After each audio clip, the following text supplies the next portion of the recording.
They thought I was poor. But I bought myself a $4 million villa. My boyfriend took a photo of me in front of a luxurious mansion. I posted it on Facebook and Instagram. My phone exploded with calls and voice messages. But I had no time for such nonsense. First, my children forgot about me. Now I've decided to run away from them. Let them bite their lips in envy. Mom can afford the most expensive property on the coast. I turned 60 this spring and I threw myself a birthday party no one in my family would forget, especially the ones who usually forget. If you've ever sat by a silent phone on your own birthday, proudly telling yourself you're above expectations while checking the lock screen every 5 minutes, you understand the kind of lonely arithmetic that measures love in missed calls and unseen messages. My son Ethan didn't used to be like that. When he was little, he made me lopsided pancakes with too much baking powder and presented dandelions in a rinsed-out yogurt cup, as if he'd picked sunshine from the lawn. Then he married a woman named Courtney whose mother, Sharon, shares my birthday down to the day. Every year since the wedding, Ethan has remembered Sharon with flowers, dinner, and plane tickets to somewhere where the ocean pretends it never breaks hearts. And every year since the wedding, he forgot me. Mom, you know how crazy this week is. He'd text the next day or the day after. When the photos went up on Instagram, Sharon in a floppy hat, Courtney pouting against turquoise water, Ethan in reflective sunglasses that showed the photographer he'd become for a different woman's mother. Let's celebrate next weekend. Next weekend something always came up. A client. A dentist. A delayed flight. A dog with a sensitive stomach. Meanwhile, I baked myself a carrot cake, cut the first slice neatly, and left the second slice lopsided, just the way he used to, hoping my kitchen would remember us if my son did not. This year, when the calendar spun toward the date, I made a decision that sounded like madness and felt like clarity. I didn't ask permission from any version of myself that still tucks her heart in her sleeve and calls it a handkerchief. I called a realtor. Not a timeshare, I said. I want a villa. Private. Light like honey. A view that says the world is wider than a family's manners. We found her. A whitewashed villa that inhaled blue sky and exhaled sunlight, with palms that clicked their fronds like castanets and a sugar sand path down to a cove so translucent I could see small fish bowing at my ankles. For bedrooms, a lap pool, a terrace that faced sunsets fat as apricots. Price tag, $4 million. My savings had been a careful sediment of years, consulting checks, a house I renovated with my own stubborn hands, an inheritance from an aunt who never married but loved me like a secret garden. I signed the paperwork. The pen felt heavier than a lifetime of maybe next year. Then I invited Pablo. I met him in a painting class last fall when I decided to stop letting my evenings be eaten by television and tidy grief. He was 38, which is the kind of number that makes people squint and look for judgment like it's printed in invisible ink. Pablo is a sculptor who speaks softly to stone. He coaxes curves out of marble as if he's refusing to accept the world's sharp edges. We took coffee breaks that grew into dinner, and dinners that grew into quiet mornings where we didn't need to talk to feel known.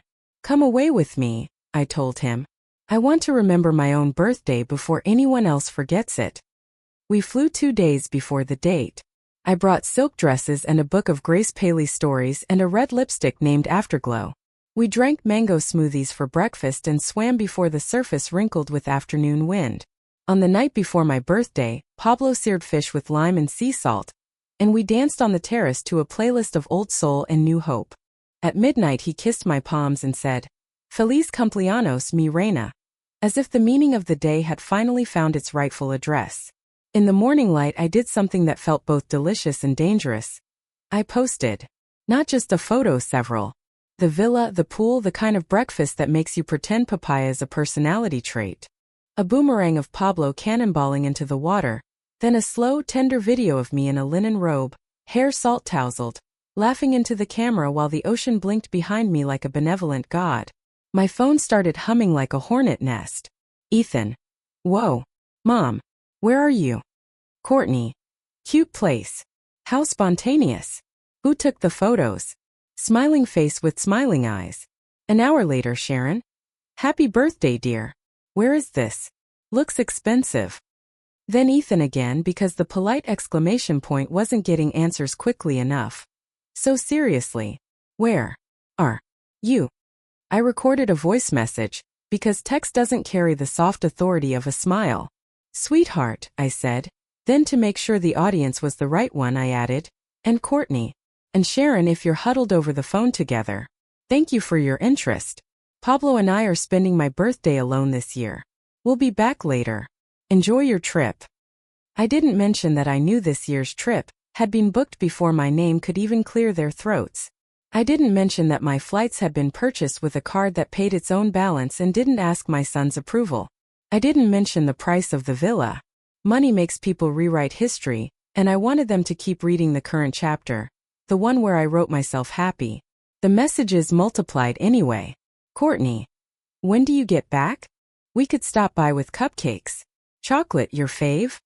Ethan. We should talk. Call me. Sharon. It's dangerous to rent alone out there. Many scams.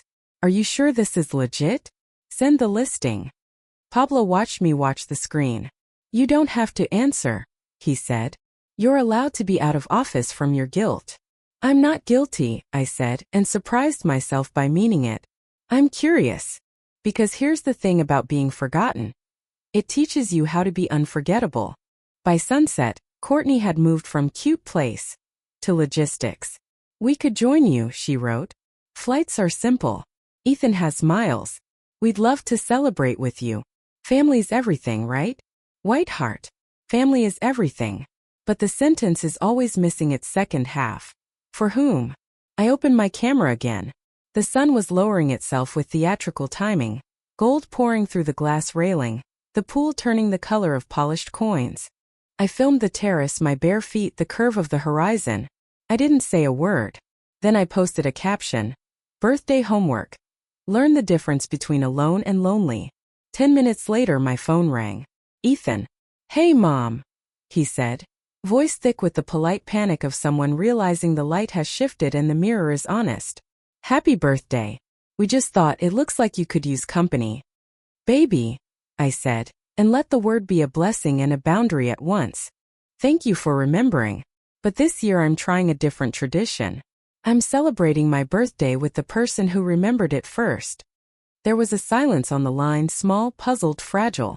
I could hear Courtney whispering something in the background. He covered the receiver, then came back with a proposition shaped like generosity and hunger. Listen, Court wants to make it up to you. We can be there by tomorrow. We'll bring Sharon. Make it a big thing. Tomorrow, I repeated, tasting the word. How thoughtful of you to rearrange your island vacation for me. We'd never choose anyone over you, he said too quickly. Memory is a kind of proof. I looked out at the palms, tugged gentle by wind. I'll think about it, I said. Let me call you later. I hung up, put the phone face down, and watched the sun split itself into 1,000 honeyed pieces along the water. Pablo slipped his arm around my waist. Me, Reina? I'm done being optional, I said. If they want to celebrate me, they can learn what celebrating me looks like. What does it look like? I smiled, a little wicked blooming under my ribs. It looks like a game they only win by telling the truth. It looks like a treasure map that requires a heart to read. It looks like a lesson. Ah, he said, delighted. A lesson. I picked up my journal and started to write the rules. 12 steps. One for each chapter of all the birthdays I had spent waiting. Each one a small mirror turned toward a different face. My son, my daughter-in-law, her mother, her father, the whole chorus that had learned to harmonize without my note. Each step would be fair. Each would be kind in the long run. And each would be impossible to fake. Behind us, the villa lights flicked on, gold squares opening in white walls. The first rule formed under my pen, neat and certain. Rule 1, to join me, you must remember me. Properly, publicly, and without prompting. I set down the pen and felt the future tilt toward me like a boat changing course. Ready? Pablo asked. Oh yes, I said, and the night lifted its veil. Class is in session. I slept with the terrace doors open and woke to the hum of the cove, the water preening itself like a cat. My phone lay dark on the nightstand, turned face down like a guest asked to leave the table while adults talk. I made coffee, sliced papaya into coins, and sat cross-legged on the tile while Pablo sketched the palm that leaned toward our pool as if flirting with its reflection. Do we begin? He asked without looking up. We do, I said.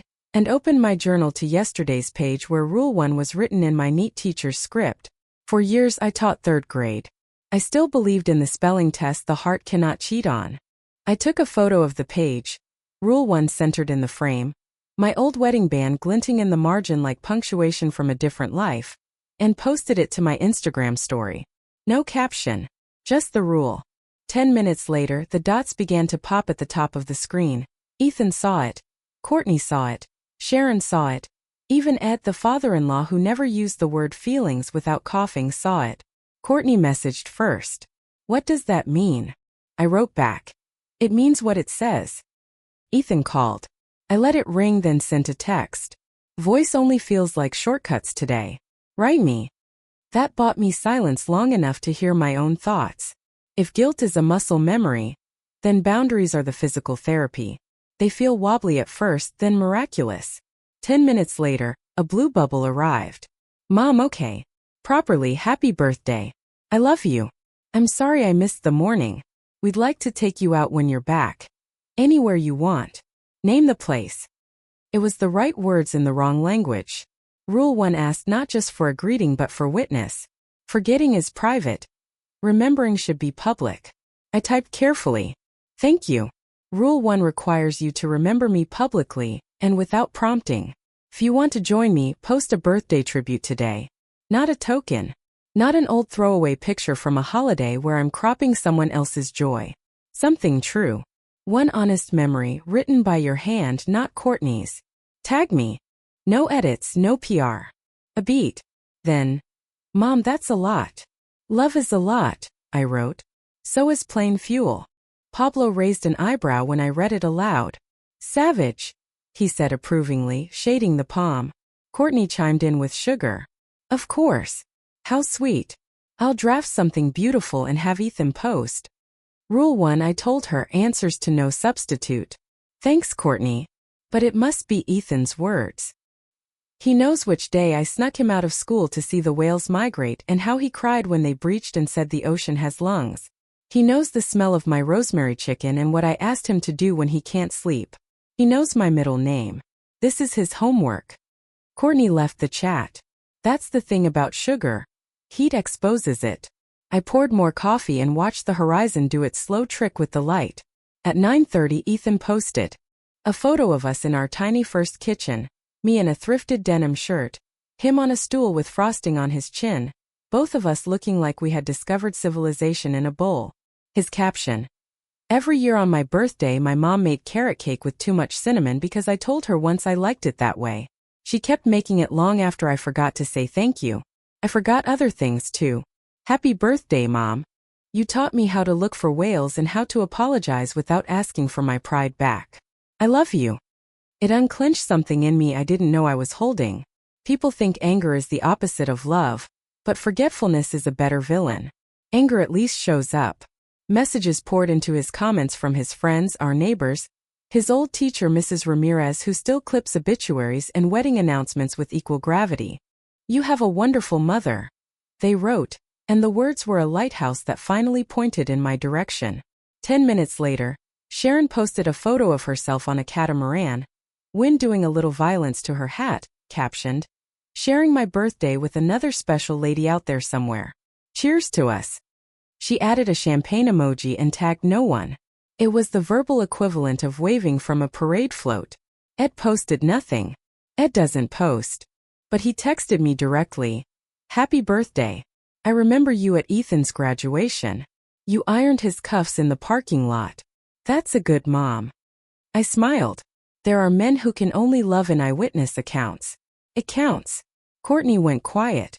I imagined her running drafts past a mirror and finding only angles. I screenshotted Ethan's post and added it to my story with a small gold heart. Then I sent him the next step. Thank you. You've completed Rule 1. Rule 2 drops at noon.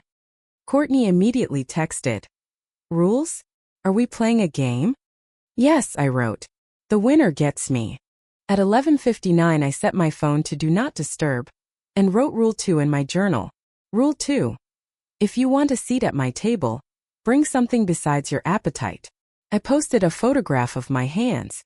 Left palm lifeline, A small scar from a college summer when I learned a knife is not a personality. Right palm ink from the pen. Caption.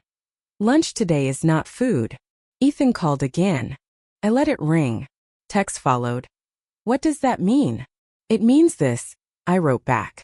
If you want to join me on this island, make a gift in my name today that costs you more than money. Choose something I have modeled for you but you have not yet practiced. Then tell me what it is. Publicly. Tag me. I saw the typing dots, then nothing. The dots again, then nothing. I set the phone down and walked with Pablo to the cove, where the water made its old promise. Come in and you'll be held. We swam until our fingers wrinkled. When we came back, Ethan's post was there. A screenshot of a donation receipt to the community legal center I used to volunteer at, but overlaid with a paragraph that made my throat ache. When I was 12, my mom spent Saturday mornings helping people fill out forms no one had explained to them. I played on the floor with a box of crayons and she never apologized for bringing me along. Today I signed up for a monthly shift at the clinic. Money is easy. Showing up is not. I'm going to show up. Courtney posted a story about sending cupcakes to a children's hospital. She tagged a brand. My finger hovered over the screen, then I let it go dark. People reveal themselves in the tinsel they staple to sincerity. At 2 o'clock, my phone vibrated with a new message from an unknown number. Hi, this is Megan. I work at the clinic. Your son just walked in asking for the volunteer coordinator. He looks nervous and stubborn and earnest. Reminds me of someone. I put the phone to my chest. The villa was quiet, the kind of quiet that isn't empty. Rule 2. Pablo asked, his pencil resting. Passed, I said. Mostly. He nodded. Ready for Rule 3? After I take a nap. Queens need their rest. I slept while the island turned its page. When I woke up, the sky was the pink of a promise. I opened my journal. The next line waited, wanting ink. Rule 3. If you want my company, learn my language. No, not Spanish. The language of my life. I smiled, wicked and hopeful at once. The birthday lesson was working. And the homework was about to get interesting. When I was younger, I believed every family spoke the same tongue, love. Later I learned that some families speak convenience, others speak obligation, and too many speak money. My son and his wife? Their dialect was appearances. What looked good on social media mattered more than what was true in the kitchen. I had been silent in that language for too long. Now, on this island I chose a new one, authenticity. Rule 3 was simple to write but hard to fake. If you want my company, learn my language, the language of my life. Not Spanish, though Pablo's mi reina still made me blush like a teenager. Not emojis or hashtags. My language was the life I had lived. The stories, the scars, the lessons I'd stitched together when no one else was listening. If they wanted entry into this new world of mine, they had to speak it fluently. I posted the rule on my feed. To sit at my table, you must learn my language. Hint. It's older than you and you've heard it before. The photo was of my bookshelf, full of cookbooks with flour-dusted spines, novels with bent corners, and a leather journal where my handwriting marched like ants toward understanding. Ethan messaged first. Do you mean Spanish? I can download Duolingo. I almost laughed. Always shortcuts, baby. Courtney tried too. French? Italian? We've always wanted to learn together. Romantic, right? She added 3 heart emojis, as if romance were a coupon code. I ignored them both for an hour, letting the suspense stretch. At last I answered. My language is memory. Tell me one thing you've never forgotten that belongs to me. Say it aloud. Write it. Post it. If you cannot, you do not know me. It was quiet after that, so quiet I thought they had given up. Then late afternoon a post appeared from Ethan. A photo of my old blue station wagon, taken in the cracked driveway of our first house. Caption. When I was 16 and failed my driver's test, I came home furious. Mom didn't scold me. She grabbed the keys, told me to drive her to the grocery store anyway. Halfway there, she rolled down the window and yelled, "World, my son is driving." I was embarrassed, but she made me laugh so hard the fear left me. That's her language. Turning failure into a punchline until you're strong enough to laugh at yourself. I sat on the terrace and cried, tears hot, stubborn, grateful. He had remembered. He had spoken it in the right tongue without Courtney's filter. Courtney's attempt came an hour later. A photo of me holding Ethan's diploma, her hand conveniently visible on his shoulder. Caption: she taught me how to fold sheets the proper way. #grateful, #family, #blessed. It was the verbal equivalent of wrapping paper without a gift inside. I didn't respond. Not every student passes the exam. But the lesson was working. Ethan had cracked open a door I thought was permanently shut. I felt the hinge squeak toward hope. At dinner, Pablo grilled shrimp while the sky bled lavender into night. "And rule 4? He asked, eyes amused. I turned my journal to a fresh page, ink waiting like a dare. Rule 4. If you want my trust, tell me one truth you never planned to. The kind of truth that scorches the throat before it cools the heart." I smiled, imagining their faces when they read it. "Tomorrow," I told Pablo. "Tomorrow we start the fire." The next morning the villa smelled of roasted coffee and sea air. A perfume that felt like freedom. I padded barefoot across the cool tile, poured myself a cup and sat down with my journal. Rule 4 stared back at me, freshly inked from the night before. If you want my trust, tell me one truth you never planned to. This wasn't about small confessions, the "I ate the last cookie," or "I never liked that haircut" variety. This was deeper, riskier. Truths that pressed against the ribs, truths that stung to release. If my son and his wife wanted me in their lives only for the shimmer of money, then let them earn it with honesty. I took a photo of my journal page, the words written in thick black ink. Caption: truth is expensive. Pay up. I posted it to my story and waited. The responses came quickly. Courtney messaged first, predictably. "Truth? K. I sometimes get jealous of how close Ethan is with you. You've always been the most important woman in his life, and sometimes I feel second best. I know that sounds selfish, but it's the truth." I sipped my coffee, unimpressed. That wasn't truth. That was strategy, designed to sound raw but calculated to flatter Ethan at the same time. Polished vulnerability, the kind people use when they want applause for bravery without any of the bruises. Ethan, though, went quiet. Hours passed. Noon slipped into afternoon. I lay by the pool with Pablo, reading aloud from the Paley stories I'd brought, and my phone buzzed again and again. But not from him. Old friends sent birthday greetings after seeing Ethan's tribute. Neighbors wrote that they admired my villa. But my son? Silent. Finally, at 4 o'clock, a new post appeared on his feed. A dark photo of his office desk, papers strewn, coffee mug half empty. The caption stopped my breath.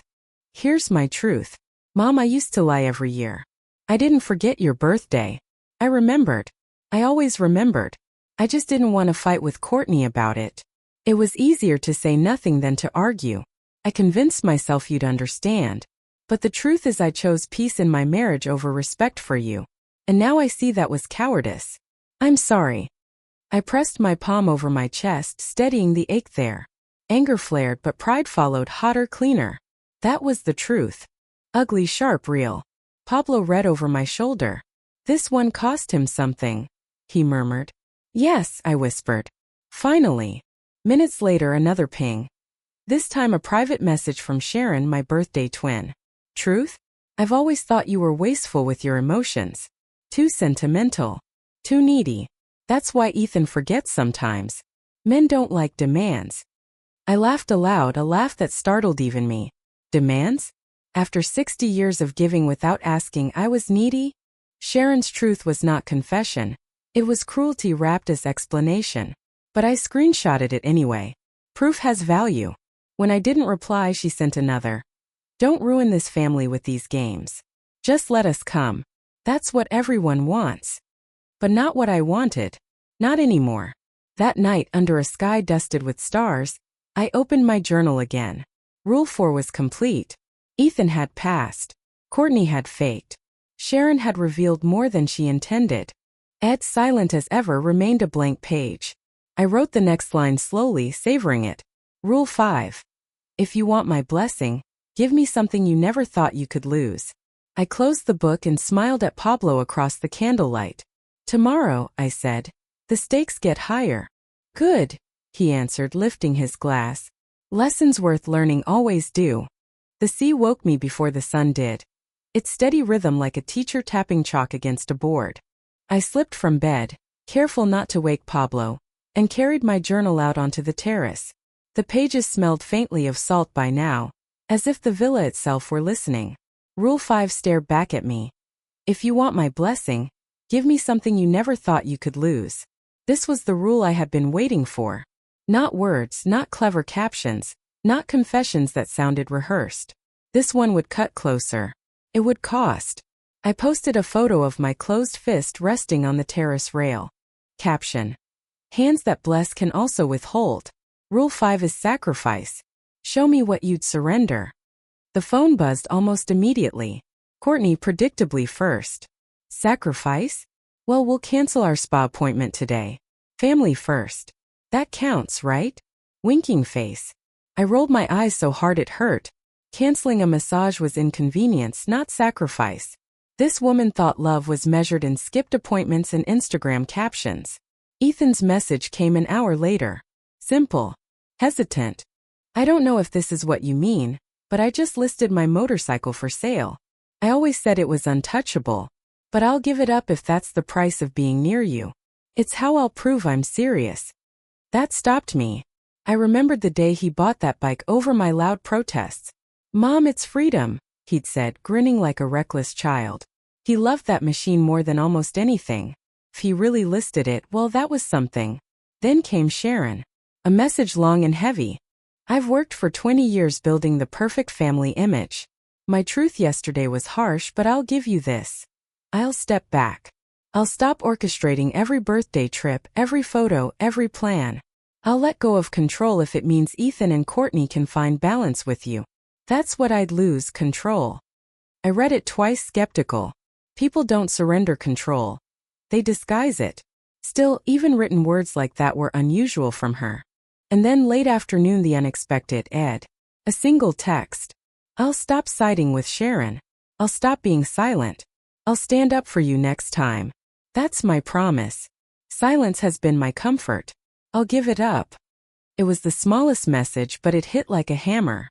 Silence was easy. For Ed, words cost more than money.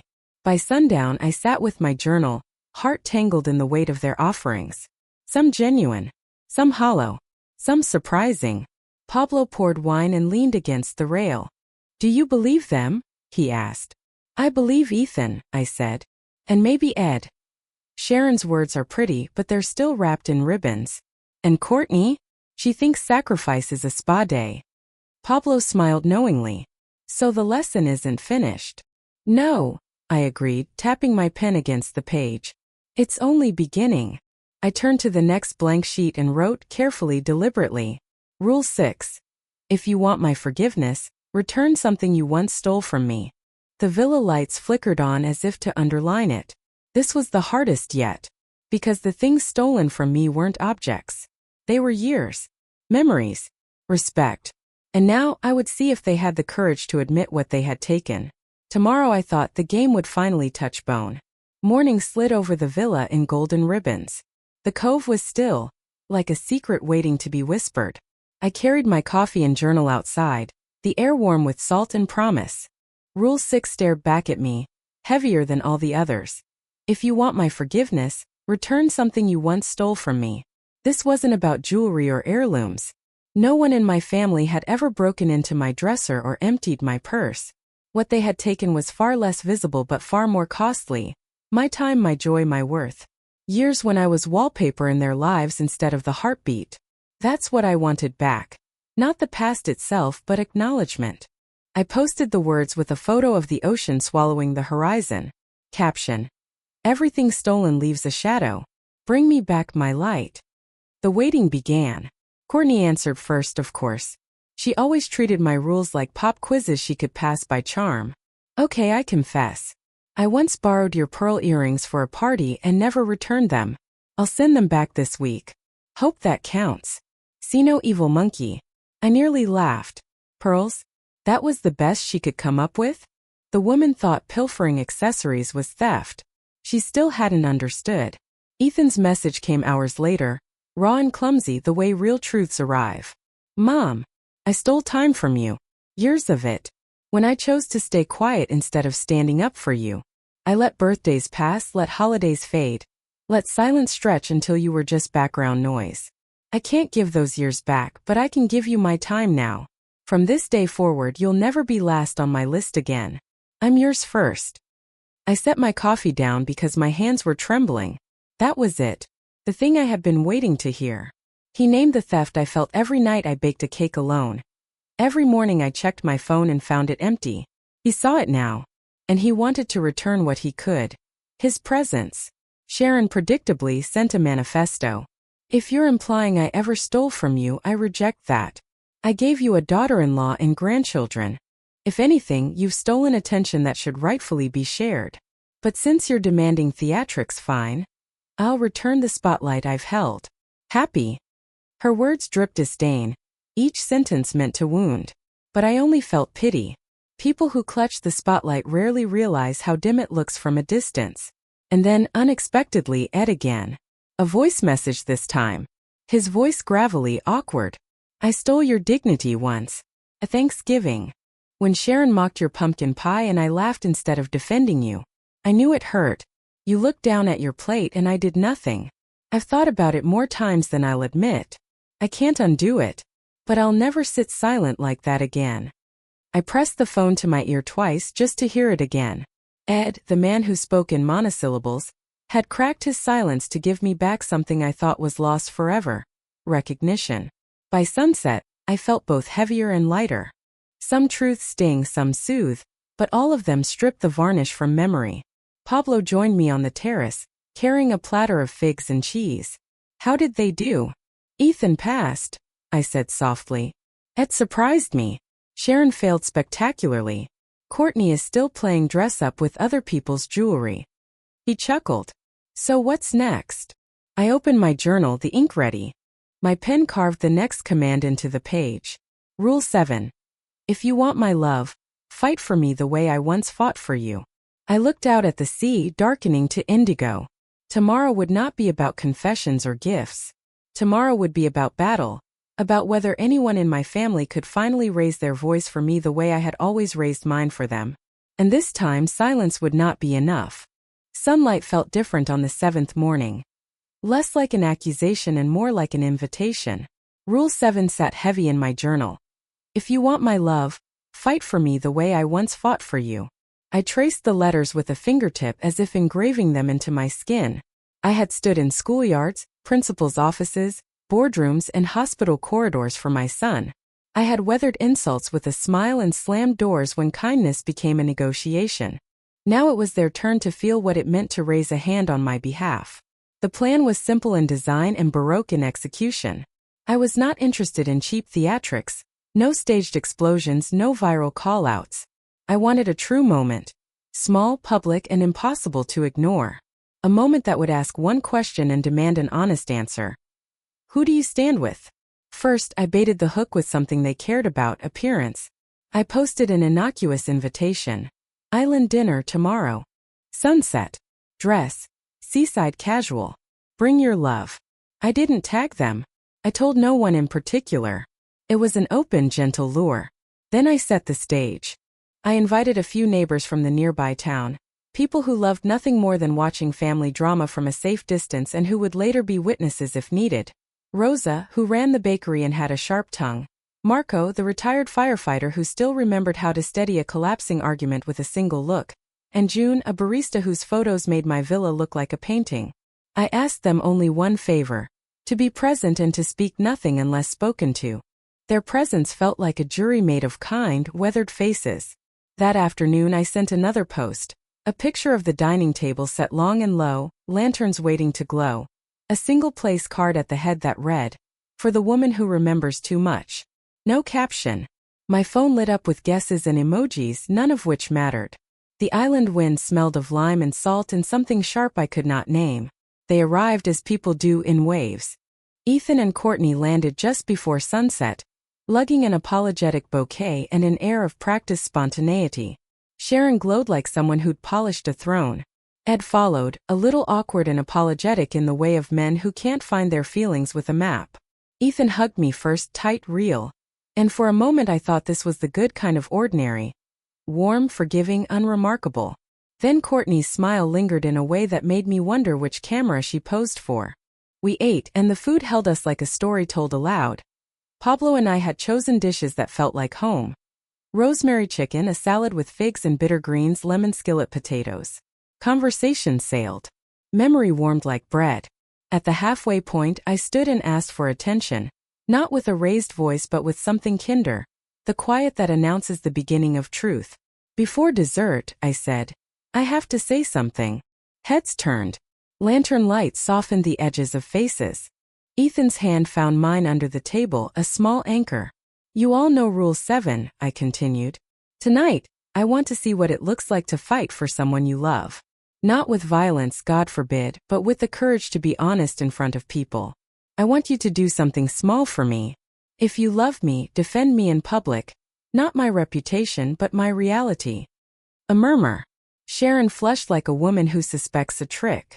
Anna, this is cruel, she whispered, but the words fell into the quiet like pebbles. I smiled. Not cruel. Necessary. Then I pulled out something that had nothing to do with money. A stack of old texts I'd saved, a few Polaroids from birthdays when Ethan was still small, and a voice note that sat in my phone like a stone. I had curated a mini gallery, not to shame but to remind. I set them on the table. These are small things, I said. They show you pieces of what I had that you're forgetting swallowed. Tonight I want you to say before these people, what you will do to keep me from being invisible again. Eyes flicked to Ethan. He swallowed. Courtney's fingers drummed a practiced rhythm on her wineglass. Sharon's jaw hardened. Ed looked at the photos as if seeing them for the first time. Anna, Ethan said slowly, standing when I hadn't asked him to. I don't want to make this about theatrics. He looked at me then open raw. But here, in front of everyone, my mother is not a footnote. She is not someone to schedule around. I will be the one who calls the shots about time with her. If anyone tries to erase her, I will say something. I will stand up. I will. He faltered, but then steadied. I will fight for her. There it was, the answer. Not perfect or polished, but true. It carried through the table like a bell. Rosa clapped once, unnecessary and human. Marco nodded in the way of men who say no more than a look needs. Courtney rose then, and I held my breath. For a second I worried she would perform. Write a caption in the air and post it like lipstick. Instead she surprised me. She looked at Ethan first, then at me and said, I thought I was protecting my marriage by not fighting. I was wrong. I wasn't protecting anything. I was avoiding discomfort. Anna, I pledge to you. I will tell the truth to my mother and to anyone else who tries to make you small. I will defend your name without measuring how it affects my image. Sharon's face flickered, something like irritation then calculation. She opened her mouth, but Ed spoke first. I was quiet when I should have been loud. He barked a laugh, surprised at his own voice, and then swore softly, like a man apologizing to a ghost. Not again. The rest of the evening shifted. The small confessions, awkward, sincere, sometimes clumsy, stacked like stepping stones. People asked questions. They remembered. They promised. They stumbled, then tried again. It wasn't a revolution. It was a visible rearrangement. After dessert, with the moon like a blind eye opening over the cove, I took Ethan aside. You did well, I said, and meant it. Not because you said the words, but because you meant them afterward. He kissed my forehead. You taught me how to fight, Mom. I learned from you. Pablo squeezed my hand. And now they know what it takes. I slept that night with a sense of small triumph, gentle, not vengeful. Rule 7 had not exploded anyone's life. It had shown them a mirror. The real test, I knew, would be what they did when the lights dimmed and the cameras went off. Would Ethan still stand? Would Courtney still choose honesty over optics? Would Ed keep speaking up? Or would the old silence crawl back into his throat? I wrote the next rule with a smile that held both mischief and mercy. Rule 8. If you want to inherit my trust, give me something fragile and ask me to keep it. The villa hummed. The class had learned something essential. Love sometimes requires courage more than it needs ceremony. And as the island slept, I realized the lesson was turning them, slow as tide, one honest night at a time. Dawn broke in soft shades of coral, and I sat on the terrace with my journal, feeling the ache of last night's confessions. Rule 7 had tested their courage. Now Rule 8 would test their trust. I dipped my pen into the silence and wrote, "If you want to inherit my trust, give me something fragile and ask me to keep it." I posted the rule with a picture of a seashell Pablo had found at the cove, a spiral chipped at the edge, delicate enough to crumble if pressed too hard.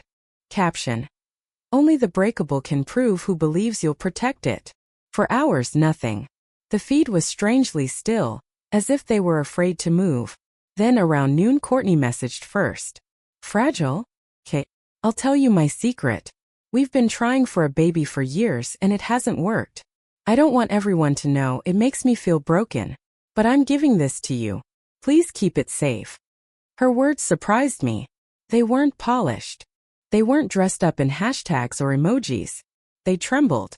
For the first time I felt the thin wire of her humanity. I hadn't expected that and my heart softened. A little. Ethan's gift came later. He posted a photo of his hands palms up, nails bitten. Caption: "Here's something fragile, my fear. I've always been terrified you'd stop loving me for forgetting, for failing. I never said it out loud because admitting it felt weak. But here it is, Mom. I'm asking you to hold it. Please don't break it." I pressed the phone to my chest and closed my eyes. Of all the gifts, this was the one I had longed for, the confession of fear, the surrender of armor. The boy who once thought he had to be strong was finally handing me his weakness. Sharon predictably came next. "Fragile? Fine. My reputation. I'm trusting you not to humiliate me publicly with these little games. I've worked too hard to be mocked. That's my fragile gift." I sighed. That wasn't trust, that was threat. She didn't want me to keep something safe. She wanted me to protect her throne. It wasn't fragile. It was inflated. And then Ed, steady as a tide I hadn't trusted before. A short message, plain. "Fragile, my loyalty. I've always split it between Sharon and everyone else. You can have it now. Keep it safe. I won't take it back." I stared at the screen, moved by its simplicity. It was a gift without bow or flourish, but the weight of it landed. Perhaps it was the most fragile of all. The loyalty of a man who had built his life around silence. That night, Pablo and I lit candles by the pool, the air thick with jasmine. "They're learning," he said, watching me turn the journal's pages. "Yes," I answered, though my voice carried both hope and doubt. "But fragile gifts can shatter. I have to see how carefully they let me hold them." I wrote the next rule, ink steady and sure. Rule 9. If you want my blessing, you must carry a burden I've carried alone, and not set it down until I tell you. This would be harder. Words and promises were one thing, but taking on weight, real weight, that was something else. It would show me who was willing to sweat, who was willing to ache, who was willing to feel the strain I'd known for years. I closed the journal and blew out the candle. Tomorrow the lesson would grow heavier. And maybe, just maybe, they'd finally understand the cost of being a mother who'd carried everything while waiting for someone, anyone, to notice. The sea was restless that morning, waves slapping against the cove like a reminder. Nothing heavy stays hidden forever. I woke before Pablo, restless, and opened my journal. Rule 9 was waiting, stark and merciless. If you want my blessing, you must carry a burden I've carried alone, and not set it down until I tell you. I posted it with a photo of an old suitcase I had kept in the villa's guest room. Not a glamorous leather trunk but a battered, faded blue case with rusting hinges. Caption: "Some of us carry more than we show. Today it's your turn." Within an hour my phone lit up. Courtney messaged first, trying for charm. "Burden? Sure. I'll skip the gym class today and carry shopping bags for everyone. That's symbolic enough, right?" Grinning face with sweat. I didn't reply. She still thought this was play acting. Then Ethan called, voice tense. "Mom, what do you mean exactly?" "Come to the villa," I said. "You'll see." By late afternoon they arrived. Ethan pale but determined. Courtney in oversized sunglasses, scrolling her phone between complaints. Sharon taut as piano wire.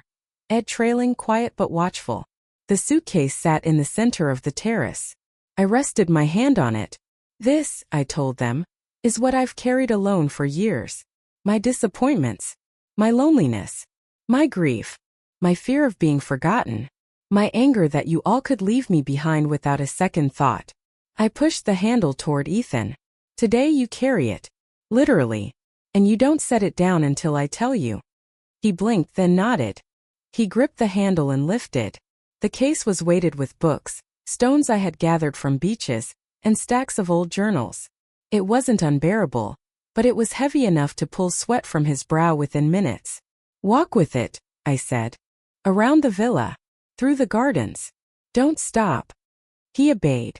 His face grew strained. His knuckles whitened. But he walked. Courtney rolled her eyes.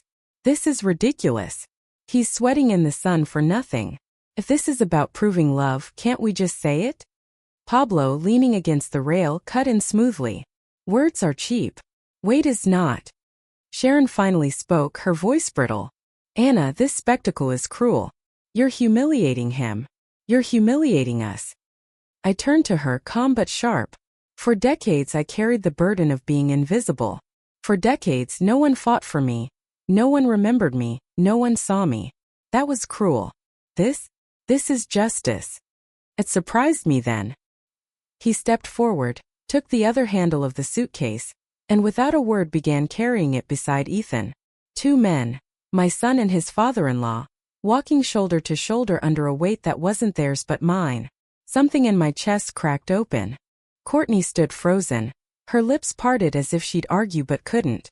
Sharon pressed her glass to her mouth and drank hard. When Ethan stumbled, Ed steadied him. Together, they circled the terrace again and again until both were slick with sweat. Ethan's breath came ragged, but he didn't complain. At last he looked at me. Mom, he gasped. I get it. Feel it. Please, can we set it down? I nodded once. Now you can. They lowered the case onto the stones, both men breathing hard, faces flushed. For a long moment no one spoke. The burden sat there, visible, undeniable. Finally Ethan whispered, I never realized how heavy it was for you. And Ed added quietly, almost reverently, and I never realized how easy I made it for myself by letting you carry it alone. Tears blurred my vision. For the first time in years I felt seen. I opened my journal that night under the glow of a single lantern and wrote the next rule with trembling hands. Rule 10. If you want my grace, you must choose between what flatters you and what saves you. And pick what saves you. The stakes were climbing. Love had been tested. Loyalty had been weighed. But grace would demand sacrifice of vanity. Tomorrow, I thought, would be the truest test yet. The island sky was restless that morning, streaked with silver clouds that looked like torn silk. A storm was coming. I could smell it in the air, heavy and electric. Fitting, I thought. Rule 10 would strike like thunder. In my journal, the words stared back at me. If you want my grace, you must choose between what flatters you and what saves you. And pick what saves you. I posted it with a photo of my reflection in the pool, fractured by ripples. Caption: Mirrors lie. Choices don't.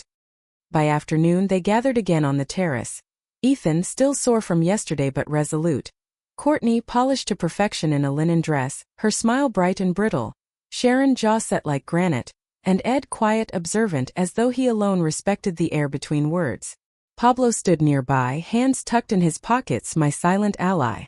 Today's test, I began, is not about weight. It's about pride. Each of you will be given a choice. Keep what flatters you or surrender it for something real, something that saves you. I turned first to Courtney. You love appearances. Instagram posts, the illusion of perfect family unity. But appearances don't heal wounds. For your test, you must post the truth. One thing you've hidden behind a filter. Something ugly and real. Her eyes widened. In public? Anna, that's humiliating. Grace requires humility, I said softly. The decision is yours. She fiddled with her phone, lips trembling, then finally typed. When she pressed post, I saw her whole body shudder. Minutes later, her confession was live. I've envied my husband's mother for years. She loved him first and better than I ever could. I tried to compete, but instead I only pushed her away. The comments flooded instantly. Friends messaged shock. Some offered pity. Others laughed. Her face burned crimson, but for once her smile was gone. And in its place was something rawer, something that almost looked like truth. I turned to Ethan. Yours is simpler. You've lived to impress others. Bosses, neighbors, your wife's family. Today you choose, flatter them or save me. Which matters more? His answer was wordless. He pulled out his phone, deleted a string of messages from work, and put it face down on the table. You, he said. Always you. I won't miss you again because of them. My throat tightened. He had chosen right. Then Sharon. My birthday twin. My foil. You, I said evenly, live for reputation, for being admired. Your test is this. Admit here and now in front of all of us the ways you've hurt me. Not excuses. Not justifications. Admit it or cling to your flattery. The table went still. Even the wind paused. Her chin lifted. Her lips curved in a cold smile. No, she said. I will not play this circus. I've given this family order, dignity, respectability. If you can't appreciate that, that's your problem. I won't tear myself apart to satisfy your games. The storm broke then, not in the sky but in us. Ethan's chair scraped back. Mom asked one thing. One damn thing, to finally admit what you've done to her. And you won't? After all these years. Courtney reached for his arm but he shook her off, his voice louder now. You always put your mother before mine. You always let her fade into the background so Sharon could shine. And you? He turned to Sharon, voice trembling. You taught me it was okay to forget my own mother. That was poison. And I drank it. Sharon flushed, fury and embarrassment battling on her face.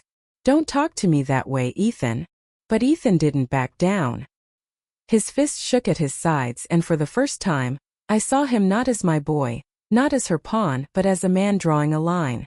I'm done flattering you, he spat. I'm saving her. The words cracked through the terrace like lightning. Ed, quiet for so long, finally spoke. He's right. His voice was low but steady. We've flattered you for too many years, Sharon. And it saved no one. It nearly destroyed us all. Silence fell heavy, broken only by the wind rattling the lanterns. Sharon's face twisted, but she said nothing. She picked up her wineglass, drained it, and stared out at the sea, her silence screaming louder than words. I exhaled, slow and steady, then wrote the truth into the air. Grace is not for those who refuse to choose. You've made your decision, Sharon. And so have I. The storm outside broke at last, rain spilling onto the terrace, thunder rolling over the island. But inside at our table, a different storm had already struck, and the air would never be the same again. That night, by candlelight, I opened my journal to write the next test, my hand trembling with both triumph and grief. Rule 11.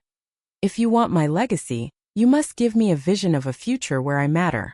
Tomorrow I thought the game would no longer be about the past. It would be about whether they could imagine a life where I wasn't invisible anymore. The storm cleared overnight, leaving the island scrubbed clean, as if even the sky had been forced to confess. By morning the air was crisp, the sea calmer than it had been in days. I sat with my journal in my lap, the ink of Rule 11 still fresh. If you want my legacy, you must give me a vision of a future where I matter. This rule was softer than the others but sharper too. It wasn't about confessions or burdens, it was about imagination. Could they picture me not as a shadow at the edge of their lives, but as a center? Could they see me as part of tomorrow, not just a relic of yesterday? I posted the rule with a photo of a chair on the villa's terrace. Empty. Waiting. Caption. Tell me where I sit in your future. They arrived just before lunch, quieter than usual. Sharon was brittle silence, Courtney looked pale, and Ethan's eyes were red from lack of sleep. Ed lingered in the background, as though weighing every step before taking it. I gestured to the table. Today's test is different. I don't want apologies, I don't want props. I want a future. Paint it for me. Speak it aloud. If I cannot see myself in your vision, then you do not truly see me. Ethan went first, almost stumbling over his words. Mom, I see Sunday dinners.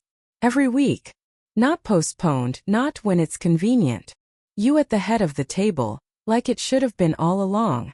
I see my kids when we have them running to you first.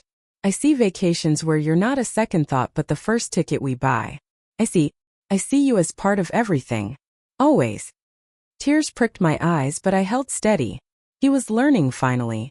Courtney cleared her throat, hands shaking as she clasped them in her lap. I see myself calling you first, not last. For advice. For comfort. I see you in our home, not just in photos Ethan shows me. I see our children if we're lucky enough to have them, knowing their grandmother is not someone who gets squeezed in but someone who's theirs. And, her voice broke softer now. I see myself finally letting go of the competition. Because I can't win against you, Anna. And I don't want to anymore. For once I believed her. The fragility in her words wasn't staged. It trembled like glass in the wind. Then Sharon. She sat rigid, chin high. You want me to imagine a future? Fine. In my future I don't need to fight for attention. Everyone knows who I am and what I've built. But if you insist, yes, I see you there too. Holidays, perhaps. A presence. But not the center. Never the center. I've worked too hard to step aside. Her words clanged like cold iron on tile. No tenderness, no surrender. Just possession dressed as vision. The air thickened. Ethan's jaw tightened. Mom deserves more than crumbs, he snapped. If you can't see that, maybe your future doesn't include us. Courtney's hand shook as she reached for his. Ethan. But Ed interrupted, his voice rough, shaking but clear. In my future, Anna sits where she always should have. Next to me, not behind. I've let you be invisible too long. I won't anymore. If Sharon won't move over, then I will. He looked directly at me, then eyes soft. That's my vision. For the first time Sharon faltered. Her face cracked. Rage, disbelief, maybe even fear flashing all at once. She opened her mouth, but no words came. The silence that followed was heavy, trembling on the edge of collapse. This family had reached a breaking point. One more rule I knew would either bind us together or tear us apart for good. That night, under a sky clear as crystal, I wrote the final command in my journal. Rule 12. If you want my heart, prove it not with words or visions but with action. Tomorrow you will act. And the world will see who I truly matter to. I set the pen down, hands trembling. Tomorrow everything would be decided, love or loss, family or fracture. The morning came sharp and bright, the kind of light that leaves no room for shadows. My journal lay open before me, the last rule etched in black. If you want my heart, prove it not with words or visions but with action. Today you will act. And the world will see who I truly matter to. I posted a photo of my villa gate, slightly ajar with the caption. Last test. No captions. No excuses. Only action. By midday they arrived. Ethan first, his face pale but determined. Courtney followed, nervous but less polished than usual, her hands restless. Sharon came last, lips pressed into a thin line, fury simmering just below her skin. Ed walked behind her, shoulders heavy but steady. Pablo leaned against the terrace wall, silent, my anchor. I stood before them. All of you have spoken. All of you have confessed or resisted or dreamed. But words are easy. Action decides. So here is today's task. Prove to me with one act that I matter to you. Not to your image, not to your pride, but to you. The one who acts with truth will have my heart. The one who refuses will lose me forever.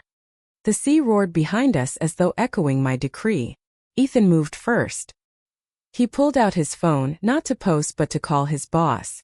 In front of us all, he said, I won't take the promotion if it means more nights away from my mother.